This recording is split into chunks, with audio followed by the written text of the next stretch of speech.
Assalamualaikum warahmatullahi wabarakatuh. Perkenalkan, nama saya Ahmad Fahrijal dari kelas Farmasi 2A 2019.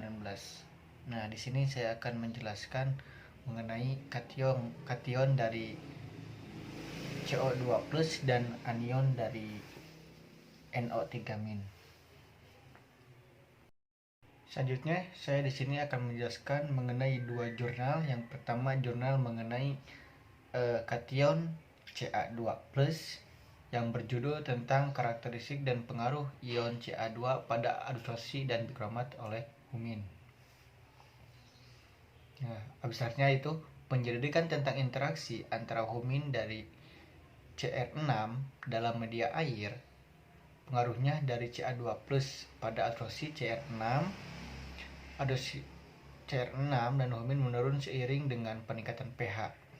Karena fakta tersebut bahwa Cr6 ada sebagai Cr0422 atau Cr722.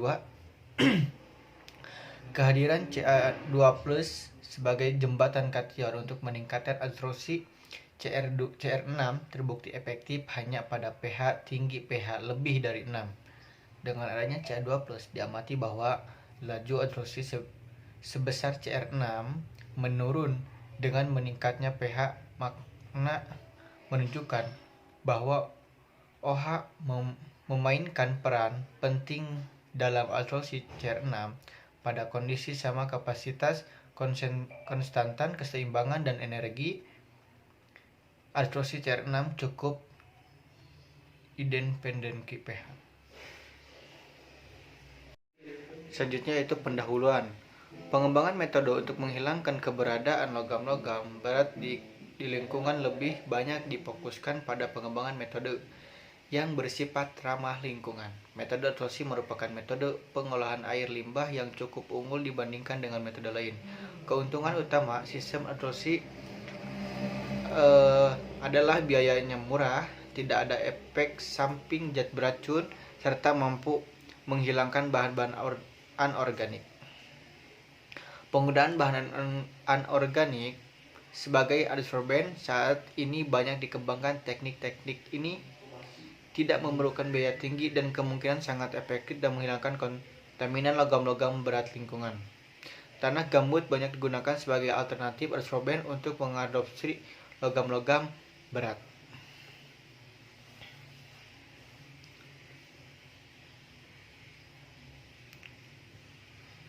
Selanjutnya itu bahan dan alat.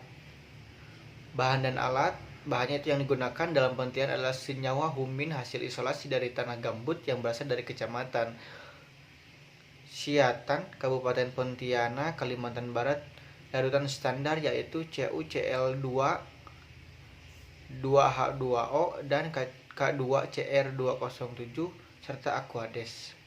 Sedangkan peralatan yang digunakan yaitu dalam penelitian berupa alat instrumen spektrofotometer, serapan atom merek Shimadzu, dan alat pendukung yaitu gelas, shaker, pH meter merek Hana tipe 19214 dan kertas saring Watchman 42. Nah, metode penelitian pengaruh pH larutan Cr6 sebagai ion bikromat dengan tanda penambah ion Ca2+ sebanyak 20 ml larutan Cr6 dengan konsentrasi 100 mg per liter masing-masing dalam 0,01 mol Ca2+, 0,1 Ca2+ dan tanpa Ca2+. Kemudian diatur pH-nya dengan menambahkan HCl atau NaOH sehingga mendapatkan nilai pH awal 1,2, 2,2, 3,0, 4,0, 5,0, 6,0, 7,0,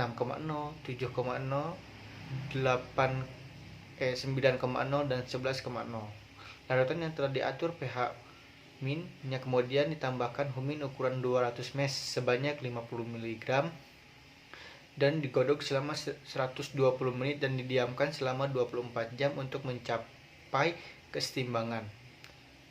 Setelah interaksi, filtrat dan endapannya dipisahkan dengan disaring. Filtrat yang diperoleh kemudian dianalisis dengan spektrofotometer serapan atom. Imobilisasi ion Ca2+ terhadap humin dan interaksi dengan larutan Cr6 pada berbagai pH humin terlebih dahulu dialiri 1000 ml larutan Ca2+ 0,1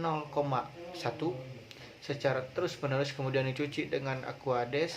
Humin yang diperoleh kemudian dikeringkan dan diinteraksikan dengan 25 larutan Cr6 100 mg. Kemudian diatur pH-nya dengan menambahkan HCl atau NaOH sehingga mendapatkan nilai pH awal 1,2, 2,2, 3,0, 4,0, 5,0, 6,0, 7,0, 9,0, dan 11,0. Larutan yang telah diatur pH-nya kemudian ditambahkan humin ukuran 200 ml sebanyak 50 mg, kemudian digodok selama 120 menit dan didiamkan selama 24 jam untuk mencapai keseimbangan. Setelah interaksi filtrat dan endapan dipisahkan dengan disaring. Filtrat yang diperoleh kemudian dianalisis dengan spektrofotometer serapan atom. Nah, sedangkan pembahasannya atau hasilnya itu apabila absorpsi anion kromat menurun dengan peningkatan pH, maka dalam rangka meningkatkan kemampuan absorpsi humin terhadap logam Cr6, penelitian ini dilakukan dengan mengikuti pemikiran Marcano Martin dan Messerbrand yang melaporkan bahwa absorpsi anion SO42 pada tanah akan meningkatkan bila absorpsi SO42- dilakukan bersamaan dengan Ca2+. Hal serupa ini dilaporkan terhadap absorpsi selanit pada tanah. Nah, bisa lihat teman-teman di gambar di pinggir bahwa gambar 2 ini menunjukkan pengaruh penambahan Ca2+ secara langsung dan secara imobilisasi terhadap jumlah Cr6 yang terabsorpsi pada humin.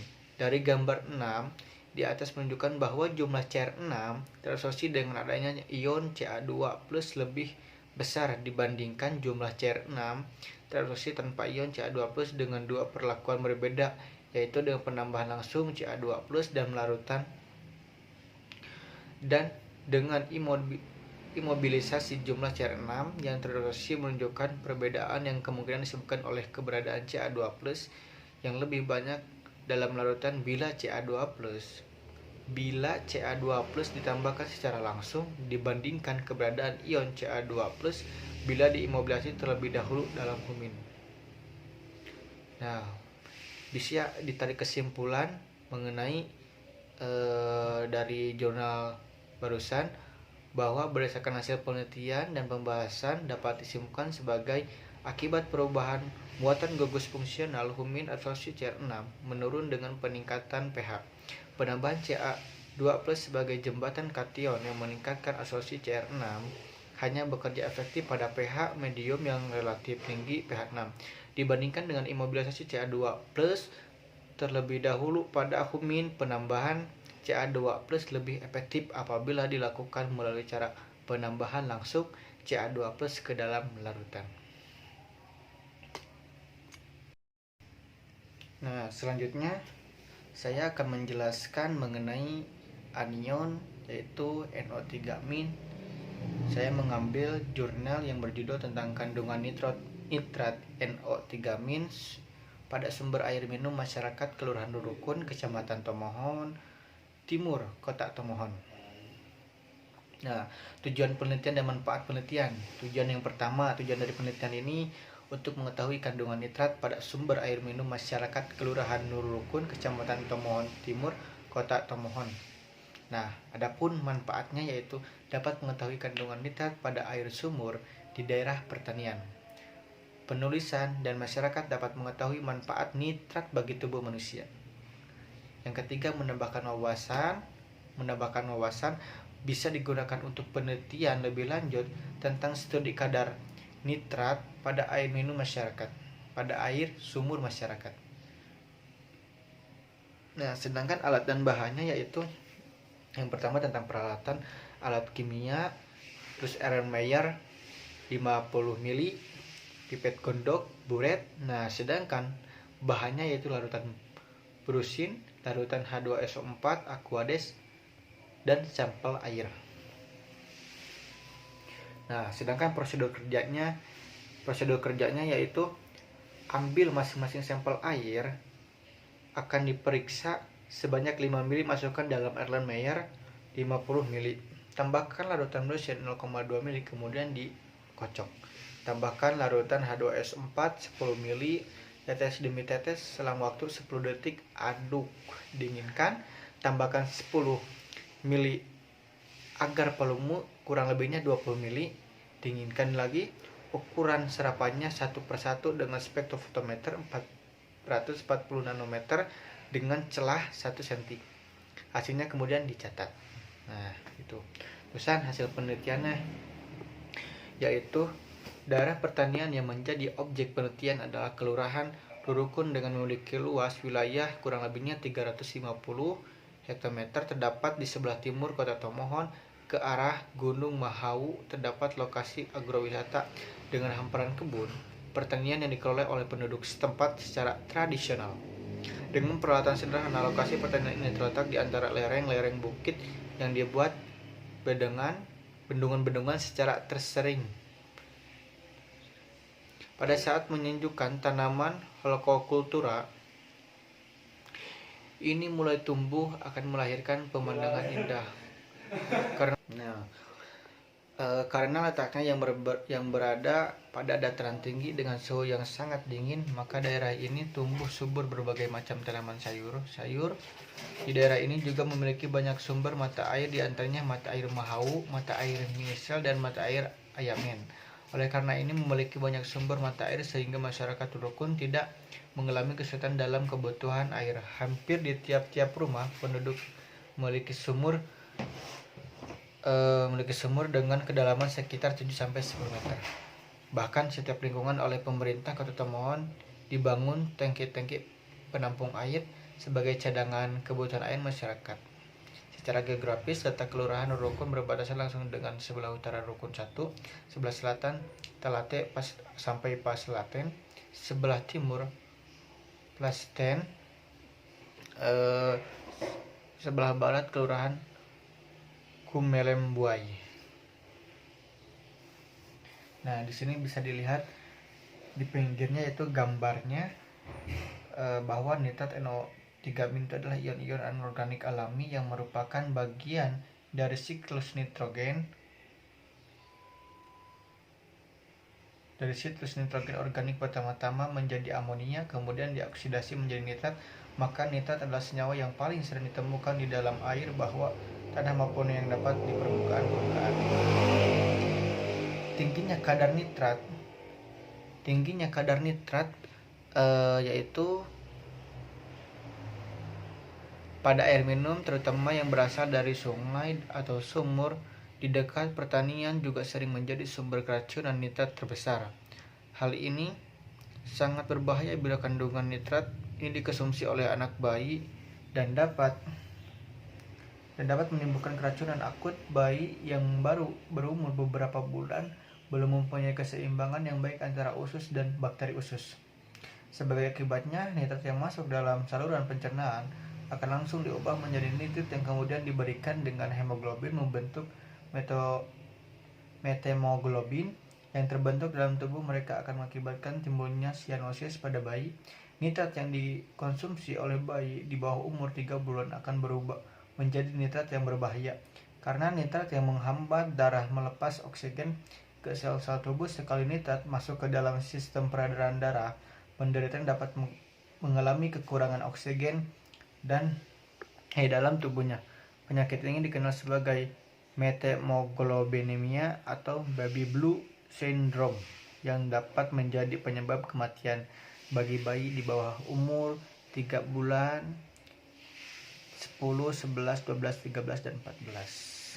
Nah, terusan apa sih kesimpulannya? Bisa ditarik kesimpulan dari pembahasan mengenai anion dari NO3- yaitu berdasarkan penelitian yang dilakukan maka diperoleh kesimpulan sebagai berikut. Yang pertama, air sumur yang menjadi sumber air minum masyarakat tidak mengandung kadar nitrat yang tinggi. Kandungan nitrat dalam air masih dalam batas normal, yaitu 10 mg per liter.